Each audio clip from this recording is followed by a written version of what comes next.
फ़कत ज़ौक़े परवास है ज़िंदगी पार्ट 2। क्लासरूम में दाखिल होके वो अपनी सीट पे बैठी। इसका आज सनिया से नाराज़ होने का पक्का मूड था। काश वो इसके शू लेसेस बांध देती तो इसे फ़ाइक के अताब का निशाना तो ना बनना पड़ता। हालांकि फ़ाइक ने इसे कोई पनिशमेंट भी नहीं दी थी, लेकिन वो फिर भी इससे डर गई थी। वो इन्हीं सोचों में गुम रहती, लेकिन सर के आने पे सब स्टूडेंट्स अपनी जगहों पे अलर्ट होके बैठे। इसे भी एक्टिव होना पड़ा। थोड़ी ही देर में सर के वो अल्फाज इनके कानों में गूंजे जो रोज़ गूंजते थे और इन्हें अपना मकसद याद दिलाते और इनके यकीन को और पुख्ता करते। इन अल्फाज को सुन के हर कैडेट अपने अंदर एक अजीब सा जोश व वलवला सा उठता महसूस करता था। अभी भी सर बोल रहे थे। इनके अल्फाज कुछ इस तरह थे: आप सबका एक ही मकसद है, अपनी पूरी ईमानदारी के साथ इस पाक सरजमीन का दिफा करना और वक्त पड़ने पे अपनी जान भी देने से दरेक ना करना। हमारा असल मकसद ही आप सबको गाजी या शहीद बनने के लिए तैयार करना है। और ये अल्फाज तकरीबन रोज़ ही बोले जाते थे और रोज़ ही इनमें एक नए जज्बे को उजागर करते।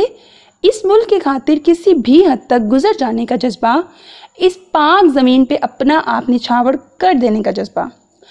सर फ्लाइंग के ही किसी टॉपिक को एक्सप्लेन कर रहे थे, लेकिन बार बार इसका ध्यान सुबह हुई अपनी इज़्ज़त अफजाई की जानिब जा रहा था।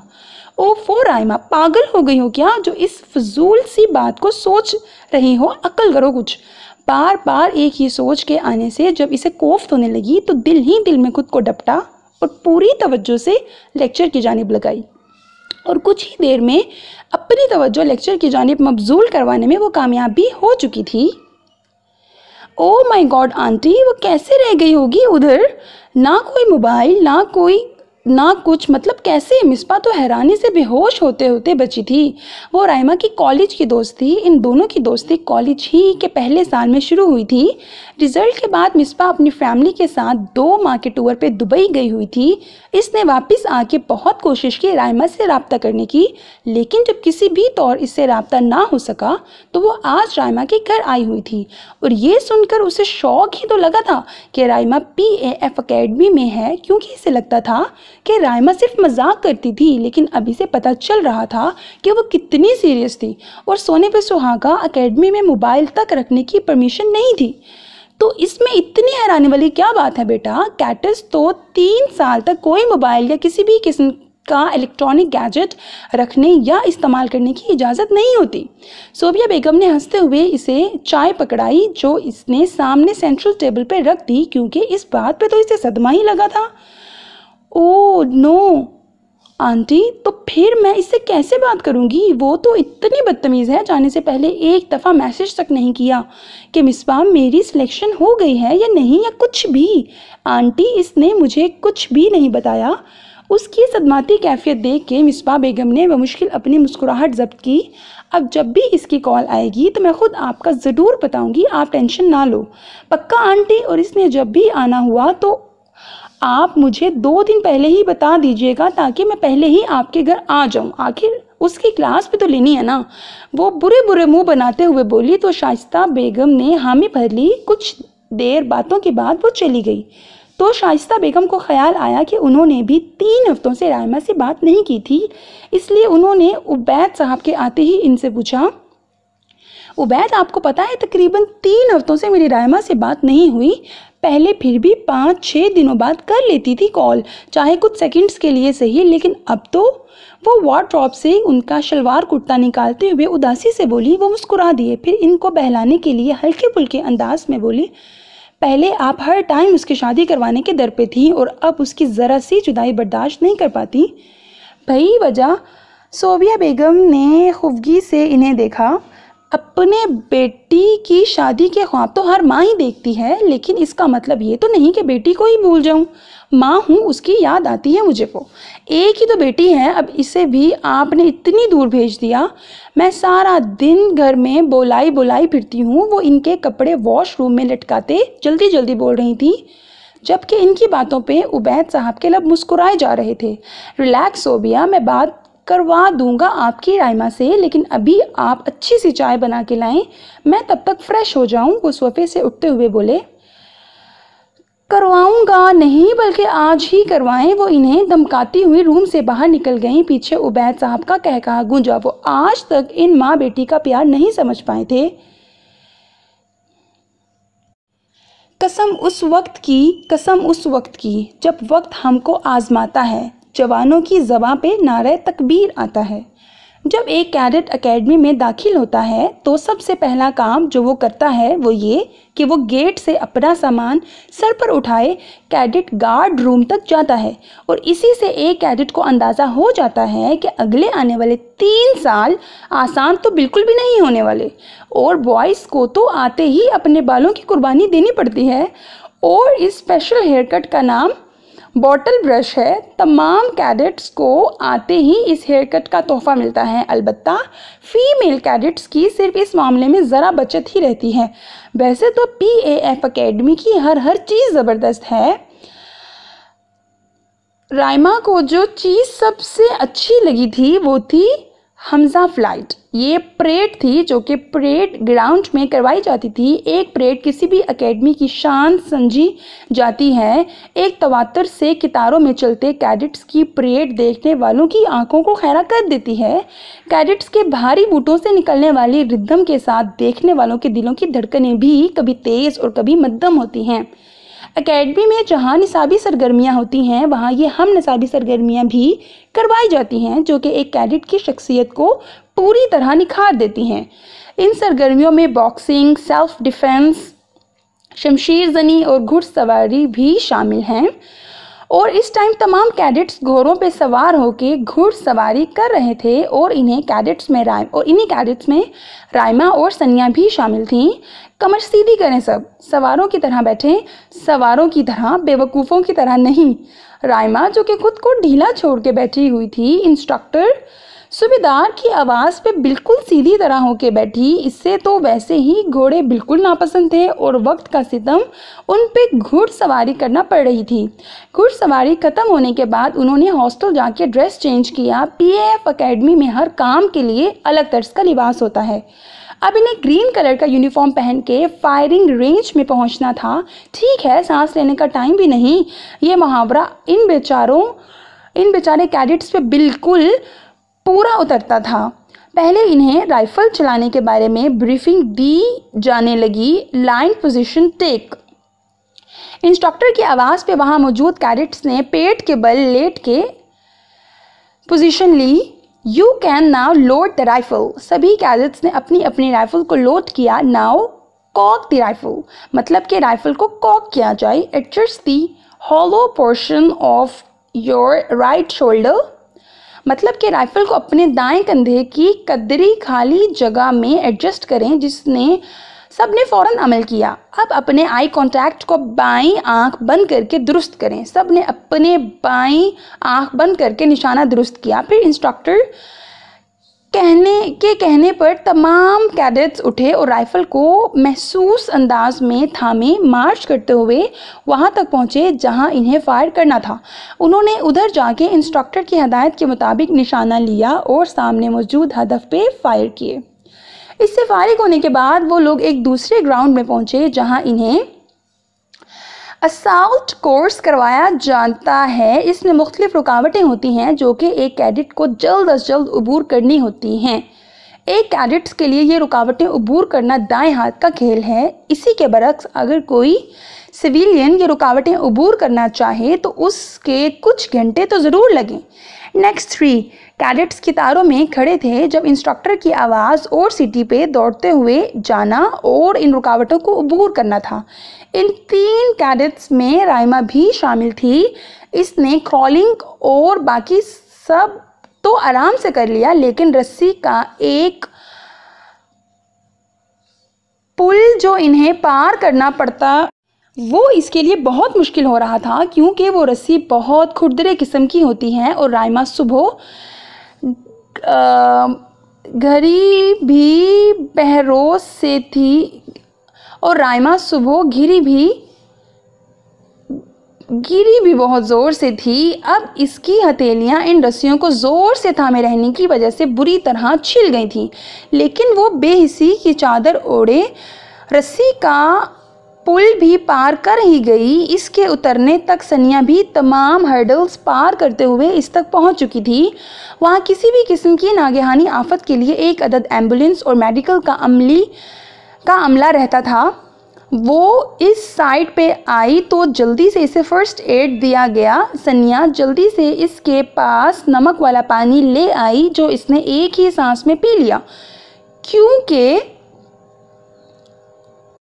इस कोर्स के बाद इन्हें ये नमक वाला पानी पीने को दिया जाता था ताकि अगर जिस्म में कोई नमकियात वगैरह की कमी हो तो इसे पूरा किया जा सके। शुरू में इसका जायका तमाम कैडेट्स को ही बुरा लगता था। आहिस्ता आहिस्ता फिर यही सबसे मज़े का पानी लगता है। Are you okay Raima?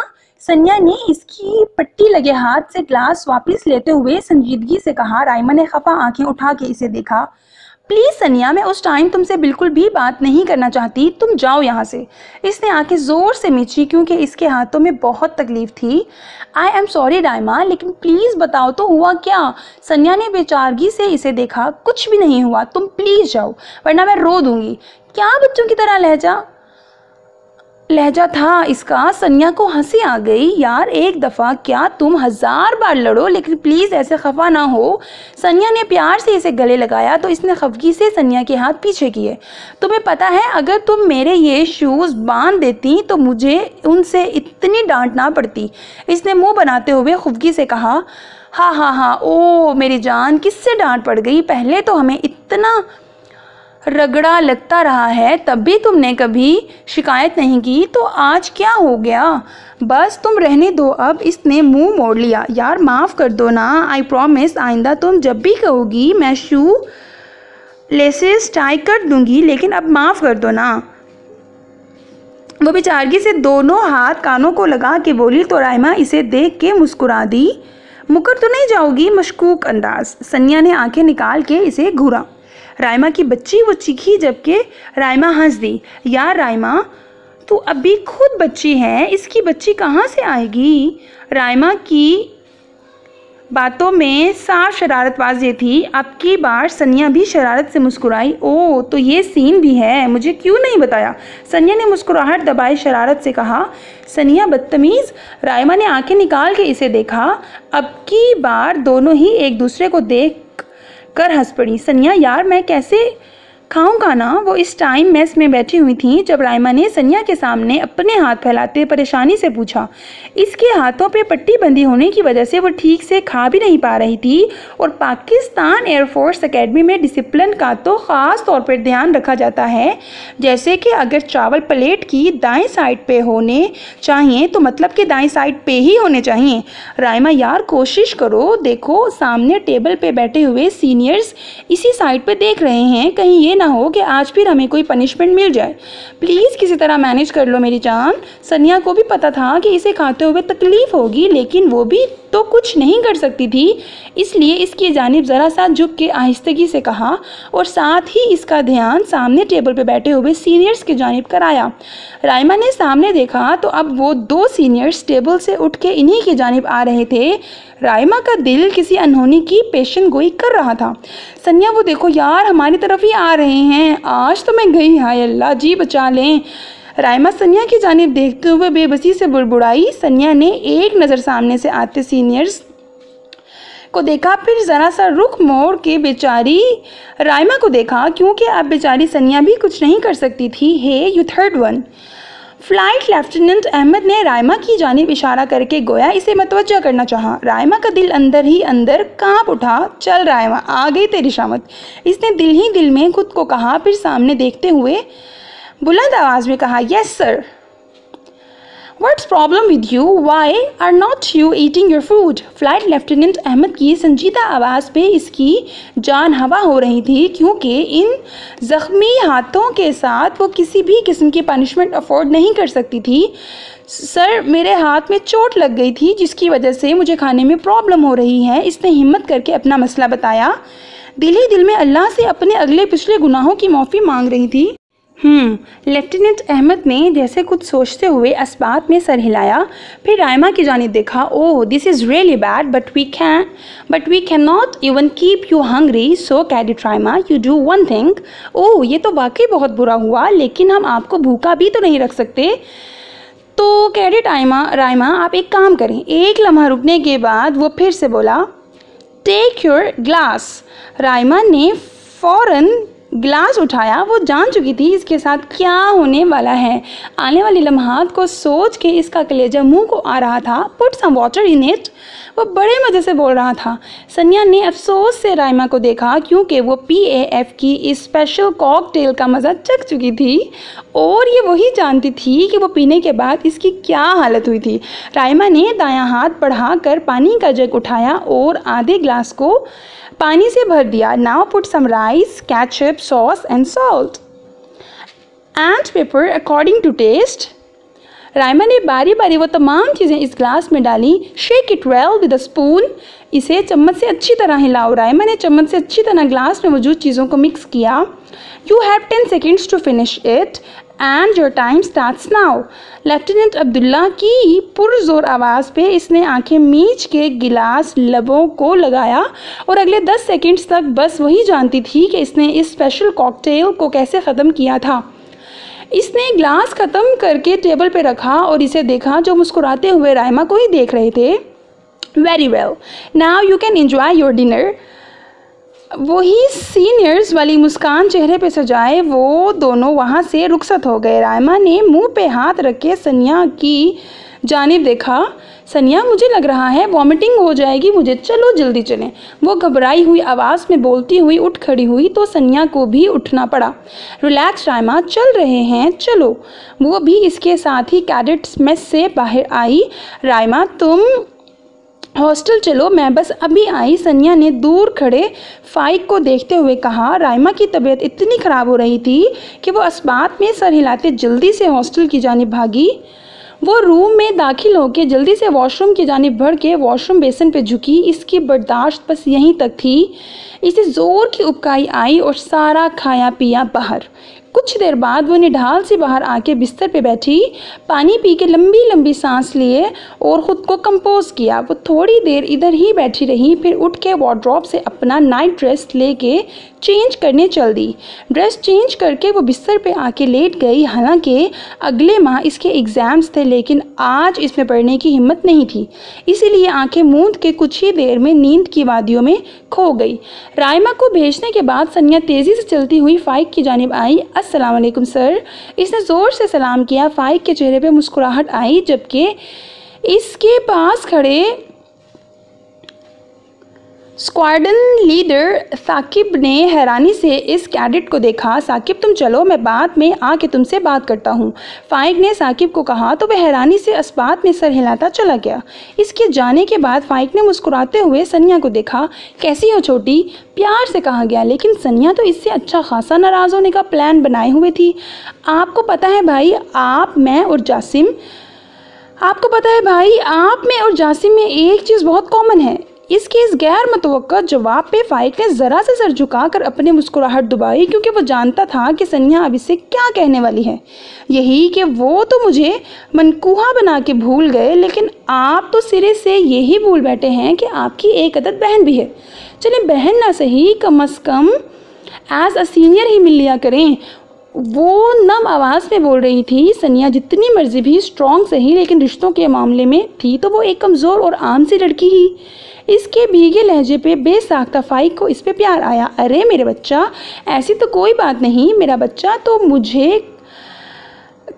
Her time याद रहता है और अक्सर तुम मुझे नज़र भी आती रहती हो, लेकिन मेरी गुड़िया टाइम ही नहीं मिलता तो मैं क्या करूं। लेकिन फिर भी आई प्रॉमिस आइंदा ऐसी लापरवाही नहीं होगी। चलो अब मुंह ठीक करो अपना। इसने इसे प्यार से पुचकारते आखिर में रौब से कहा तो वो मुंह बनाकर रह गई। कितने दिनों बाद कोई मिला था जो इसकी खुफगी, इसके नखरे बर्दाश्त कर रहा था। और सुनाओ कैसी गुजर रही है ज़िंदगी। यहाँ PAF की इन हसीन फ़िज़ाओं में वो दोनों अब साथ चल रहे थे। जब फ़ाइक ने इसके सर पे हाथ रखते हुए पूछा तो सनिया ने रुक कर मुस्कुराती आंखों से इसकी आंखों में झांका। बहुत ही ज़बरदस्त भाई, मैं इन गुज़रे दिनों को अल्फाज में बयान नहीं कर सकती। मुझे लगता है ये लम्हात ही मेरी ज़िंदगी का कुल असासा हैं। ये हसीन तरीन लम्हात मुझे कुछ और सोचने ही नहीं देते। वो मुस्कुराते लहजे में सरशार सी बोली। फ़ाइक के लबों की मुस्कुराहट कुछ और गहरी हुई। वाकई ये लम्हात किस्मत वालों को नसीब होते हैं। फ़ाइक ने भी इसकी हाँ में हाँ मिलाई। दफतन कुछ याद आने पर सनिया एकदम चौंकी। ओह शिट भाई, फिर मिलते हैं, अभी मुझे जाना होगा, वो परेशानी से कहते हुए जल्दी से मुड़ी। जब फ़ाइक ने इसका हाथ थाम के इसे रोका। क्या हुआ गुड़िया, एकदम से इतनी परेशान क्यों हो गई? इसने हैरानी और परेशानी की मिली जुली कैफियत में इससे इस्तफसार किया। भाई मेरी फ्रेंड की तबीयत आज बहुत ख़राब है, मैं जाके इसका पता तो करूं। क्या ज़्यादा ख़राब तबीयत है उसकी? फ़ाइक ने संजीदगी से पूछा। पता नहीं भाई, सुबह उसे हाथ पे चोट भी आई थी और अब इसे स्पेशल कॉकटेल पीना पड़ गया। अब जाके देखूंगी तो पता चलेगा ना। ओके फिर मिलेंगे, अल्लाह हाफिज़। वो जल्दी से बोलती हॉस्टल की जानिब बढ़ गई तो वो भी अपने रूम की बढ़ गया। लेकिन सनिया की चोट वाली बात पे फ़ाइक को वो सुबह वाली लड़की और इसकी गहरी नम आंखें याद आईं। कितनी हैरानी से वो आंखें फ़ाइक की जानिब उठी थीं। वो एक लम्हा लगा था इसे इन आंखों में कैद होने में। इसे भी तो चोट लगी थी जो वो तब इतना ध्यान नहीं दे पाया था, लेकिन बाद में सुबह से इसका ध्यान उसी लड़की की जानिब लगा हुआ था। इसकी मुंतज़िर निगाहें इसे सुबह से ही ढूंढ रही थीं, लेकिन वो लड़की तो जाने कहाँ छुप गई थी। अपनी सोचों में गुम वो रूम में पहुंचा तो सामने ही साकिब बाजू सीने पे हाथ बांधे तीखे तेवरों से इसे घूर रहा था। फ़ाइक ने अब्रू उचका के हैरानी से इसे देखा, जैसे पूछ रहा हो क्या हुआ। वो लड़की कौन थी जिसके साथ तुम इतनी देर से बातें कर रहे थे, और वो भी हंस हंस के, और सोने पे सुहागा, मुझे वहाँ से दफ़ा होने का बोल दिया। जितने गुस्से से वो बोल रहा था इतना ही जानदार कह कहा फ़ाइक के हलक से बरामद हुआ था। फिर इसे छेड़ने के लिए बोला भी तो फ़कत इतना, तुम्हें क्या मसला है, वो जो भी हो। इसने आराम से अपनी शर्ट के बटन खोले और चेंज करने चला गया। वो वापस आया तो साकिब ने आगे बढ़कर इसकी गर्दन बाजू के हल्के में ली। बेटा बताना तो तुझे पड़ेगा, वो दांत पीसते हुए बोला। फ़ाइक को इसकी हालत पे हंसी आ रही थी, क्योंकि वो जानता था कि साकिब को अगर कोई बात पूरी पता ना चले तब तक इसे सुकून नहीं मिलता। मैं तो नहीं बताऊंगा, तुझे जो करना है कर ले। वो इसकी गिरफ्त से अपनी गर्दन छुड़ाते हुए हंसता हुआ साइड पे हो गया। उमर ने दांत पीसते हुए गुस्से से इसे घूरा। ठीक है, जैसे तेरी मर्ज़ी। कल मैं ख़ुद इस लड़की की क्लास लूँगा और इससे पूछूंगा कि अफेयर चलाने के लिए तुम जैसा मिला। शट अप यार, बहन है वो मेरी। अब के फ़ाइक ने नागवारी से और कुछ गुस्से से कहा। अब हैरान होने की बारी साकिब की थी। मतलब कि जासिम की मनकूहा? इसने हैरानी से पूछा। फ़ाइक ने इस्बात में सर हिलाया। साकिब की फ़ाइक और जासिम से दोस्ती यहाँ आने से पहले की थी, लेकिन कभी घरेलू मामलात की डिस्कशन इनमें नहीं हुई थी। इसलिए वो बस इतना ही जानता था कि 5 साल पहले जासिम का फ़ाइक की बहन से निकाह हुआ था। ना कर यार, वो तो अभी छोटी सी है, बिल्कुल बच्ची। वो अभी भी हैरान था। फ़ाइक ने इसे घूरा, फिर बिस्तर पे औंधे मुँह गिर गया। भाड़ में जा, नहीं मानना तो ना मान, पर मेरी जान छोड़ दे। पहले ही इस लड़की ने दिल और दिमाग दोनों ख़राब कर दिया हुआ है। तमाम बात कहते इसने आखिरी जुमला आहिस्ता से कहा। शुक्र है कि साकिब सुन ना सका, वरना आज फ़ाइक का तो पक्का रिकॉर्ड लगना था। अच्छा ठीक है, मैं जासिम से खुद ही पूछ लूँगा। तेरा वैसे भी आज दिमाग जाने कहाँ गायब है। वो बुड़बुड़ाते हुए वॉशरूम में घुस गया।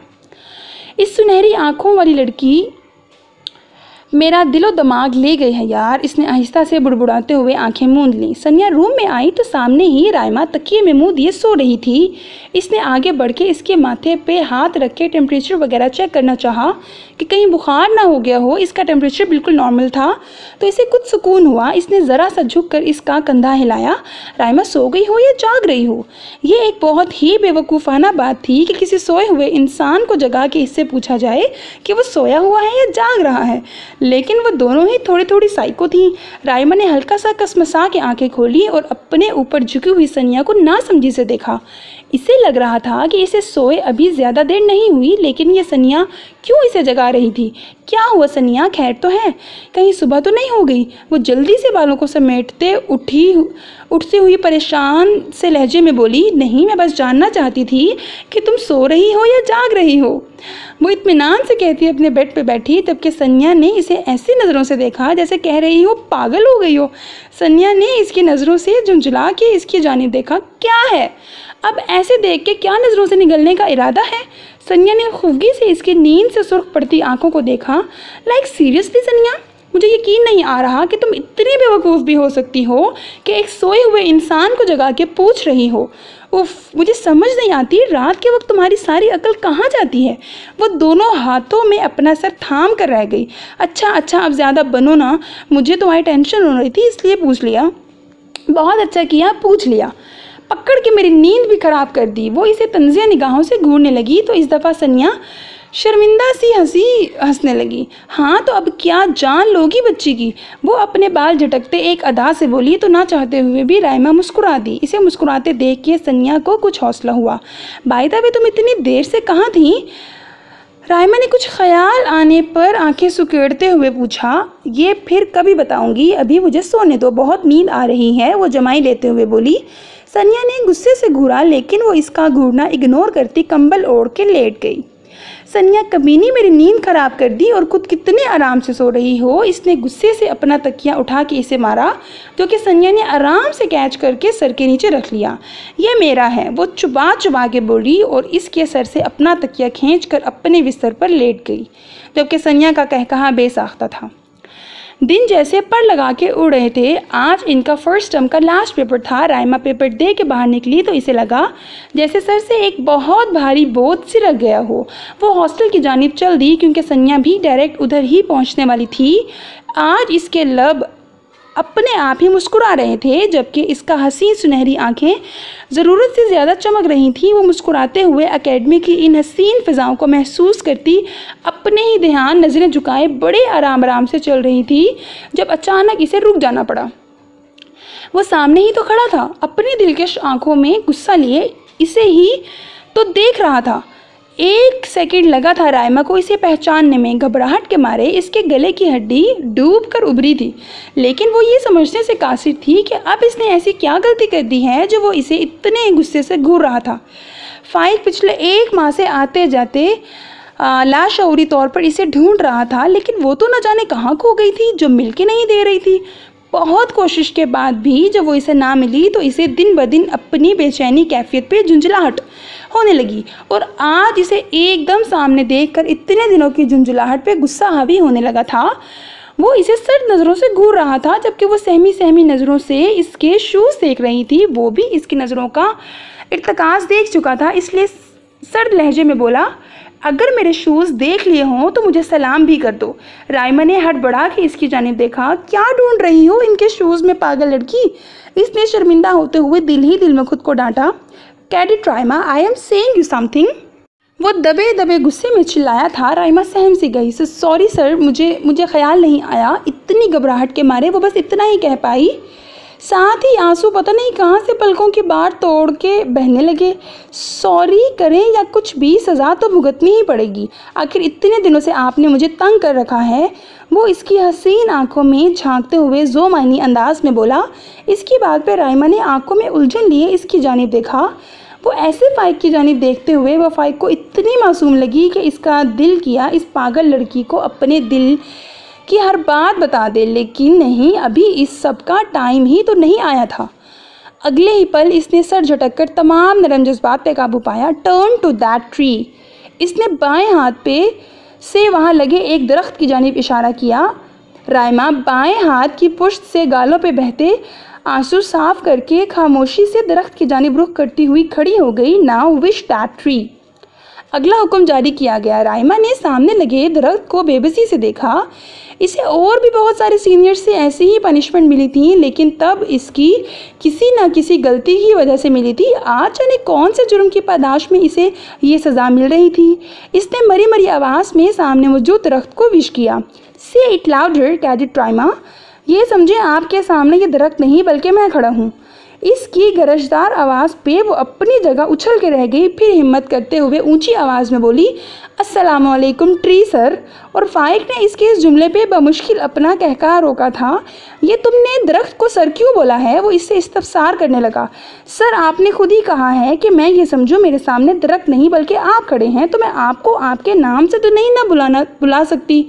वो सूं सूं करती हुई नज़रें झुकाए बोली। इसके चेहरे पे इतनी मासूमियत और इतनी पाकीज़गी थी कि फ़ाइक को लगा वो कभी इसके चेहरे से नज़रें हटा नहीं सकेगा। इसने खुद को कंपोज करते हुए इसे हाथ से जाने का इशारा किया तो वो जाने क्यों एक पुरशिकवा निगाह इस पर डालकर चल दी। तुम्हारी इसी मासूमियत और पाकीज़गी ने तो इस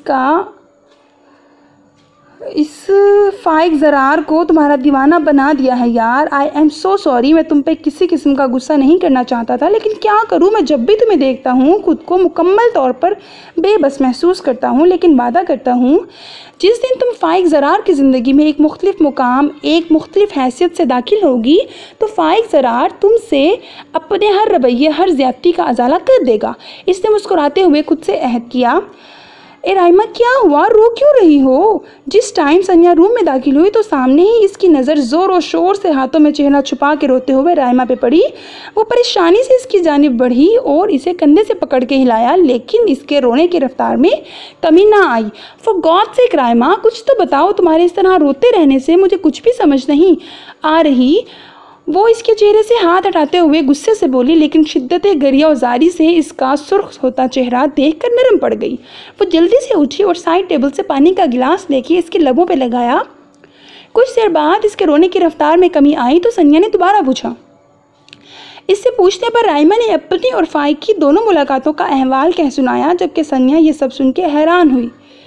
तो इसमें इतना रोने वाली क्या बात है यार? ये सब हमारे लिए कौन सा कोई नई बात है? ये तो PF अकेडमी का मामूल है, इसलिए मुझे तुम्हारे रोने की कोई वजह समझ में नहीं आई। सनिया इसे देखते हुए संजीदगी से बोली।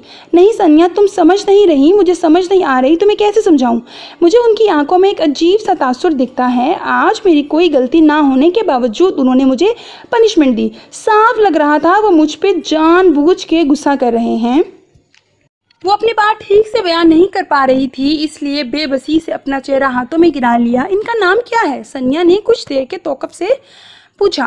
मुझे नहीं पता यार, मैं कुछ नहीं जानती। वो जब भी सामने आते हैं खौफ से खुद को भूल जाती हूँ, तो नाम याद रखना तो बहुत दूर की बात है। कोई हाल नहीं तुम्हारा राइमा, कम अज़ कम बंदे को नाम तो याद रखना चाहिए ना।